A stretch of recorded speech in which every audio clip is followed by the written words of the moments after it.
and welcome to the Nitro RX podcast. I'm one of your hosts, Thiemo, and I'm joined, as always, by my brilliant co-host, Nabila. How are you? I am doing well, thank you. And yourself? Not too bad, thank you. And we're back with a fun episode this week where we're getting to interview another one of the drivers. And it's going to be one that we've both been really looking forward to because it's Mikaela Åhlin-Kottulinsky. How much are you looking forward to this one? I am very excited for this one because Mikaela comes from a plethora of motorsports. I mean, she's done racing, she's done Extreme E, and now she's in Nitro. I'm really excited to see how that's all fitted together for her over her career. And yeah, really excited to get stuck in. I don't see why we should waste any more time. We should just get straight into it. What do you think? Absolutely, let's do it.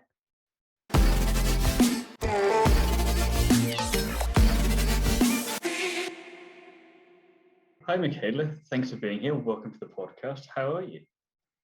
Thank you. I'm good. Next week it's coming up Strängnäs, so the second round of the Nitro RX for me. Super excited and happy to be invited to this podcast. Pleasure to have you here. So we're going to go straight into it, actually, I want to ask you, how are you feeling for Sweden next weekend? Are you excited? Very excited because last time I did rallycross in Sweden was 2014, so it's been many years since that. And then it's nice because I have some sponsors coming, my family is coming, friends are coming, so it's going to be fun. And also I'm really excited to see how Nitro is going to be in Sweden, like how the excitement and fans and people coming into it. So it's going to be I'm really looking forward to it. That's awesome. Going into that, we know that you have a huge background and career in multiple sides of motorsport. And how did it all start for you? Well, I usually joke and say, I didn't even have a choice. I had a choice, but kind of not because the whole family did it. So my grandfather, he did pretty much everything except Formula One. He won Paris Dakar and Super Formula and, a lot of things he drove. And then my mom was a rally driver, and my dad was a rally driver. My brother used to be a rally driver. So there was a lot of motorsport around me. But I did really resent it from the start. I was not into motorsport. I liked gymnastics and dancing. But then my brother was going to sell his go-kart, and I was so used to getting his old stuff. And actually, the table I'm sitting at now, I was sitting across that table saying, well, shouldn't I get the go-kart? And then I started and I was the worst ever. I was last, really super last. But I'm very stubborn, so I just kept on pushing. And then after 2 years, I took my first win. And that's kind of been like the case for me in motorsport, that now I have much more experience, but especially when I was a bit younger, going into a new series, it took me some time before I could be fast. I was never, the quickest from the beginning. So yeah, that's how it all started. So then, based off that past experience, then why Nitro now? I saw a bit of Nitro then from a couple of years ago when Handsome Brothers were over there doing it, and I thought it looked nice. And then I saw last year that Katie Munnings was going over and doing this side by side, and I thought that looked so much fun. And then I spoke to Travis, and then I spoke to Can-Am, and we found a way for me to come over to Florida and do this round. And I just loved it. The atmosphere with all the teams and the fans and, the gap jumps and the excitement and overtakings. And I hadn't realized how much I've, first of all, missed rallycross, but also the whole thing about Nitro. It's really exciting racing, but it's also a show. And I like that part because in the end, you have partners, you have sponsors that you also want to give maybe not only exciting racing, but also a platform that is creating good media and fun for the fans, which Nitro is really doing. So yeah, I think that's why I was like, okay, let's do Nitro. How are you finding pairing Nitro with Extreme E? Is there any kind of crossover takeaways other than it being off-road? Or does it help you get a good feeling in it, both of it? Yeah, I would say so because, in Extreme E, it is car-to-car or wheel-to-wheel racing, which I didn't have so much last year in Extremely, but more this year. So that's also a very good thing. I mean, I have that from circuit racing, but when it comes to driving on gravel and drifting and jumping, it's a different thing compared to the circuit racing. So that's one good thing. Then also, for example, at Leiden Hill, they were watering the track, which means that the track changes from time to time, but sometimes even during the session, the track changes, which is the same thing with Extremely. So it's this thing about adapting and trying to really find the quickest lap and the quickest line, even though the track is changing. So I do really see that there are a lot of positive things coming from Nitro and Rallycross going into Extremely. Awesome. Are you going to go back and do any more circuit racing, or are you still doing it, or are you moving fully off-road? I'm actually going to do 2 races in Sweden. I can't say in which series yet. I will do 2 races in Sweden now in August, which is going to be fun. There's a teaser for us. It is. No, but as it feels now, so how this year ended up with Extremely and the Nitro, I really feel it was the perfect combination that I could ask for. In the end, I mean, also we know that motorsport is about budget and being able to race something. So let's see what the options are for 2023, but for sure I want to continue with Rallycross and Extremely. And I mean, it was great to see you on the podium at the first round in Leiden Hill a few weeks ago, last month. It still feels such a blur at this point. But how does it feel to be so dominant, not only Extremely, but then podium straight away in Nitro? How does that all feel for you? Well, I was really happy at the first round of Leiden. And first, I was super happy that we had some free practice ahead, because I did 1 testing day in Sweden and then went to UK. And in the end, you never know. It felt good at the testing, but I was all alone. So I had no idea how I was measuring myself against others. And then I saw the starting list and Leiden, I was like, wow, this is a tough field, because it's very good drivers. And I mean, people say it's the best RX Lights drivers that there are out there racing in Nitro. But then I thought, this is, however, the best thing, because I will challenge myself. And if you drive with the best, you will be the best driver.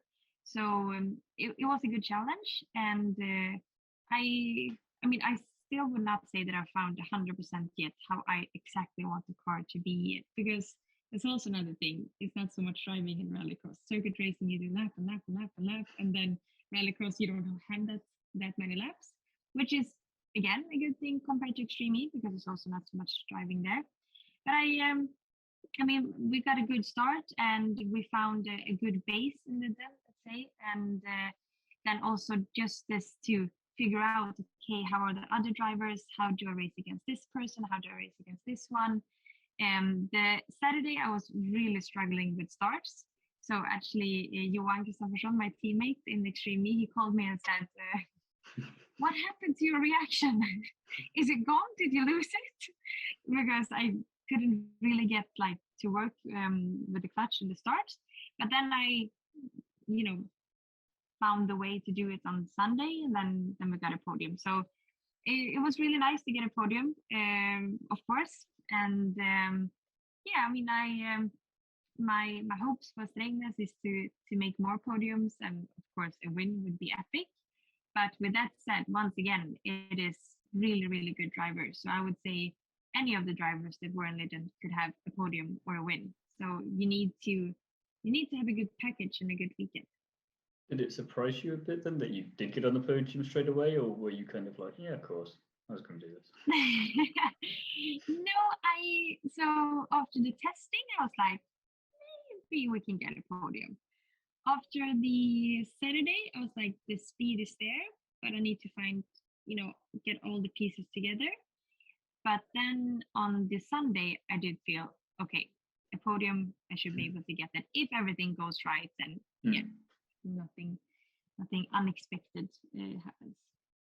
That's awesome. So speaking of the next category, how are you finding all of that within the championship? Like you've mentioned, obviously you're up against some really good drivers that have come up between it. Do you find it's kind of similar competition to when you said you were competing in 2014, or like much higher caliber? I mean, when I was racing in 2014, I was racing against Kevin Hansen, Oliver Eriksson, Kevin Eriksson. So it was very good drivers back then as well, and I would say very good drivers now as well. So it's really a class to step in there, and the next step would be the FC ones, or the back in the days than the supercars. So no, it is really high competitive level, and I think that's also the great thing about the series, that in order to make a good result, you really need to work hard and challenge yourself. Yeah, for sure. So obviously you mentioned that your whole family is from like motorsport, and I know Frederick had done a lot of rallying. What was the reason you went into circuit racing more, and did you ever give rallying a proper go, or was it just not for you? Well, here's a secret. I am not so good with left and right when I'm stressed. So bad thing in rallying. Nah. It actually, but honestly, when I was younger, like 10 years old, I was really bad with left and right. Now I've practiced it my whole adult life. So I think now I would really love to try rallying. But at that time when I did go-karting, I mean, I've done ice drifting, but it just felt natural to do circuit racing. However, when I did the rallycross in 2014, I really felt that I loved it. But then, like I said, once again, the sport is so much about the funding, and I had a sponsor that said that if I would continue with the rallycross, because he thought the sport was too much gravel and the car got dirty and he didn't like that, he said, yeah, if you continue rallycross, there will be no racing. So then 2015, I didn't do any rallycross, and I just kept on going in the circuit racing thing. But I don't know. I mean, now I would really love to try rallying. However, I think looking now at the rally drivers, I'm way too old to start now. So I do think that the rallycross is better suited for me, with all the way that I've been working with circuit racing and so on. So I don't know. It wasn't. I didn't feel back then that I wanted to do rallying. Now, yes. Then So I would say, first off, you're never too old for rallying. You can definitely go do it. Okay, let's do that. How do you think you're going to do? You're saying that you're going to do a couple of circuit racing events in August. How do you think you're going to do with that now that you've been doing like the opposite of that for so long now? Do you think it's going to be more challenging, or do you think it's going to be like riding a bicycle again after so long? Well, the thing is that actually I'm going to drive a car that I've never driven before. So it's going to be something new. And as I see it now, especially last year when I did Extreme E and STCC, I didn't know it when I did it from the beginning, but it gave me so much to be in different categories, because you can take pieces from everything you do and put it into, the rallycross. So for the rallycross, of course, I have more tarmac, but then with the Extreme E, I have more like gravel thinking, driving style. So that's why I try to, whenever there's opportunity and I have the time to drive that car, I try to do it now, because no matter what happens, I will learn something out of it. So no, I don't think it's going to be like riding a bicycle since it's the first time. But I think it's a good way to do different cars, to challenge your mindset and be able to switch that mindset, because makes you more rounded driver that way then. Yeah, and I think that is also a lot what actually rallycross is about, because you have a huge jump and then all of a sudden you have a tarmac corner, but then all of a sudden you have a gravel corner, and you need to adapt your driving style. And therefore I think it's very good to do some rallying and then do some circuit racing. And I mean, looking at Johan, my teammate, he's done pretty much everything. And he is, I would say, definitely one of the best drivers in the world, because he has so much experience and has tested so many different cars. Absolutely. So I'm going to go back and leading in perfectly, because you mentioned the fact that you want to get rallying or go into one eventually. If you had to pick any car and any rally, what are they going to be? And it can be anything in history. Like, it doesn't have to be like this generation. You can go back Group B, Group A, whatever you want. Then I would say maybe the well, Actually, no, I know what I would love to drive. So my grandfather, when he won the Paris Dakar 1980 in the Volkswagen Iltis, I would love to drive that car because someone sent me like a video clip of him driving and how the car was jumping, and it looked just like Extreme. So I was like, that's the car I would like to do, and Paris Dakar then. That would be awesome. The Dakar looks incredible. And I feel like that would definitely fit with all the experience that you're currently getting with Extreme E, Nitro. It's kind of like the logical next step for you. And again, age doesn't play a factor if Loeb's still able to do it, you know? True that. No, but I think it would definitely be, you know, a cool thing to do to do Dakar. But I think I'm a very competitive person. So I would never jump straight into Dakar without no experience ahead of it. So I would need some, you know, similar events before that. It's just Extreme E, just all back to back in one go. Yeah, it is, right? Kind of. No, but I mean, so that would be definitely a cool thing to do. But speaking in general about the dreams and what I want to do, definitely driving the electric cars in Nitro. That would be so cool. So can we expect you in Group E soon? Sorry? Can we expect you in Group E soon? Well, if anyone is open to give me a spot, yes. Yeah, no, I definitely that's the goal. I mean, who knows if it's going to be sooner or later, but for sure that's the goal to drive one of those cars one day. That's awesome. And now, speaking of Nitro, can you describe Nitro in 3 words? Yes, I would then say, well, gap jump, is that one word? Can we? We'll have you. So there's a hyphen. We'll allow the jump. Yeah, that's fine. Yeah. Okay. And then like thrilling and epic. That's what okay. Thrilling epic gap jump. Yeah. Exactly. And then it's a perfect sentence. New tagline. It looks there on the poster. I was just thinking, yeah, I got on the poster for it immediately. So which drivers then, not necessarily just Extreme E, but in general, would you love to come and join Nitro? Well, I mean, it would be a lot of fun if my teammates from Extreme E wanted to come and do an event. So yeah, that would be fun. Because also he's really supporting me. Like when I did the race at Little Hill, like I said, he was watching me and we were having, you know, calling each other, and he was telling me, often looking at TV, try to do this, try to think like this. We were speaking about setup and such things. So of course, I understand if he would race a weekend that he would be, you know, fully occupied with his own racing and those things. But he's very helpful and really open with, you know, supporting me to be the best driver that I can be. So therefore, that would also be a good thing if he would do a race and I would, you know, do the NRX next at the same weekend, because I'm really sure that he would support me there too.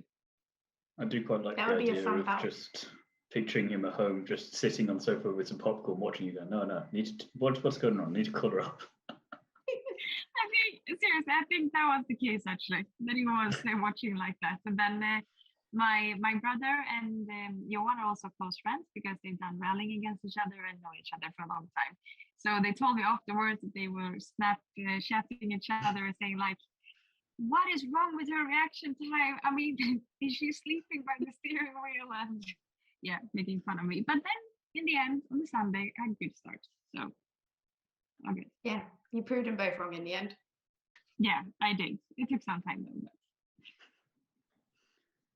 Final question, which you've talked to me before, you know that you don't get through an interview with me without something random and silly at the end to finish it off. So if you had to give a university lecture on a non-motorsport topic, what would you choose or be best at? I would love to speak about, you know, mental coaching. Can you say that that's a university lecture? Yeah. I mean, you should lecture whatever you want. You're the guest lecturer at that point. Yeah. You decide. Okay. Go for it, Mikaela. No, but I would choose that because for me that helps me so much. So I'm working with Lennart Augustsson since 2017 as my mental coach, and it just helps me so much. I mean, we also speak during the weekends, and it's not that we speak for an hour during the weekends. It can sometimes be 30 seconds. He just gives me like, okay, think about this, keep this in mind, and it makes such a big difference.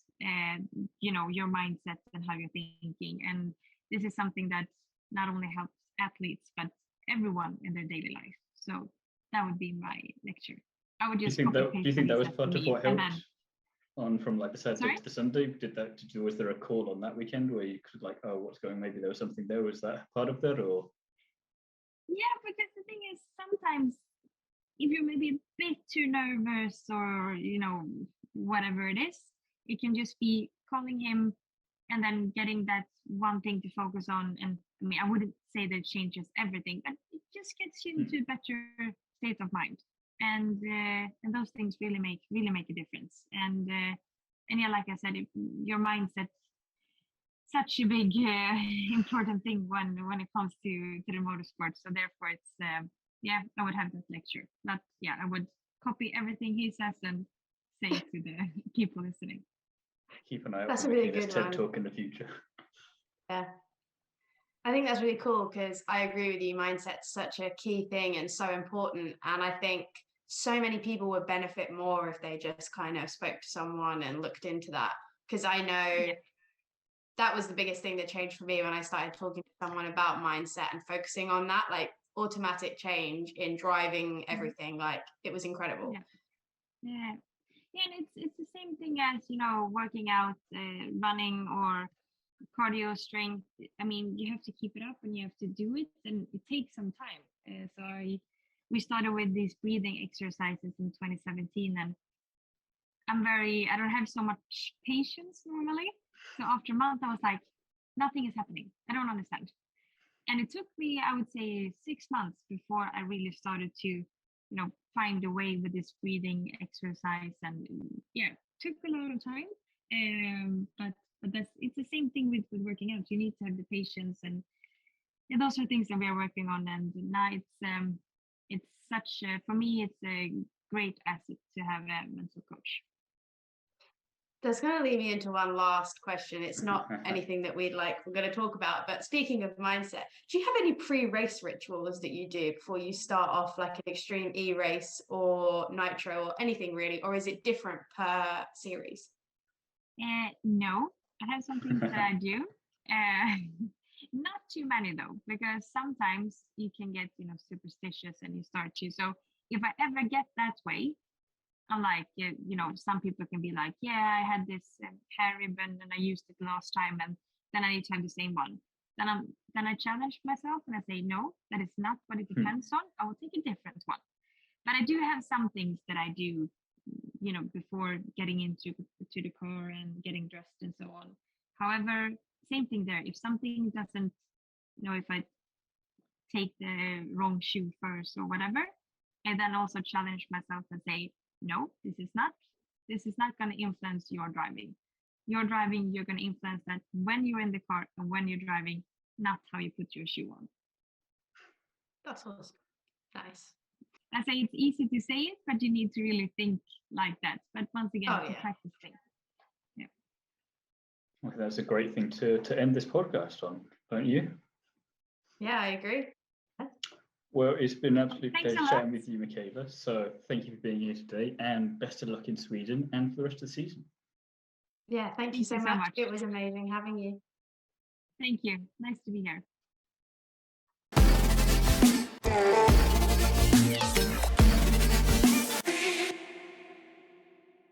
Well, I think that was an excellent chat that we had with Mikaela there. It was a lot of fun, and yeah, I can't wait to see how she does with the rest of the season. There's so much potential there, I think. Absolutely. As she mentioned, she's not sure whether she's going to be headed over to the States or not. So obviously she did really well in Sweden, because we may have been a bit cheeky and pre-recorded that beforehand. But really excited to see how she did in Sweden. And I'm crossing my fingers that she manages to get over to be able to finish up the series over in the States. My logic is she'll be in South America for Extreme anyway, so it's not that far to travel to get up there, do a couple of sneaky rounds, come back down, finish that off, and then come back up again for the rest of the Nitro RX season. So it only makes sense if they sign her up for more, surely. Absolutely. And I think she's got so much potential within it. And I'm really excited to see how she fares in like everything else. You mentioned she's going back to do potentially a little bit more racing. And obviously she's really keen on trying to get into do the Paris Dakar. So maybe we'll be seeing more of like her toes being dipped elsewhere in the near future, which is exciting. And as we always kind of say, when it comes to that side of things with racing drivers, the more things you try your hand at, the better driver you become overall then. So it's a win-win situation for all of us, including Mikaela. Absolutely. No, but what a great chat. And I'm really glad we had her on the show today. No, definitely. And unfortunately, that is all we have time for in this episode, though. So if people have enjoyed this episode, which I'm sure they will have, because what's not to love about it, they're going to want to see a bit more of us, Nabila. So where can the people find you in the meantime? They can find me on Instagram and TikTok, and also on our lovely new Nitro RX podcast page on Instagram. So please go take a look and follow us on that. Definitely do. Go and do that now. Stop whatever you're doing and just make that your number one priority. As for myself, you can find me over on my motorsport interview series On the Curbs, as well as over on Undercut Podcast, where I talk about everything Formula One. And I also write some articles for Is It Fast? So do go check that out. And all the details for both of us will be in the description for this episode, so don't have to worry about rewinding and listening to us telling you what they are. We will be back soon with another episode, so keep your eyes peeled for that, for when that drops. And in the meantime, thank you for listening, and goodbye.